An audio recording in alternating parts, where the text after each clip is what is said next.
নষ্ট হইও না বাপ। ইসলামের জন্য লড়বে কে বাপ?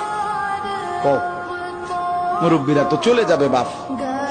18 বছরের ছেলে, 20 বছরের ছেলে, 22 বছরের তাগড়া জওয়ান, তুমি নষ্ট হয়ে গেলে, তুমি চরিত্রহীন হয়ে গেলে, তুমি যদি সারাক্ষণ নারী ছাড়া, ছবি ছাড়া, মদ জুয়া অশ্লীলতা, তুমি যদি মোবাইলের আসক্তি ছাড়া চলতে না পারো, আগামী দিনে ইসলামের জন্য তুমি করবা কেমন, লড়বে কেমন?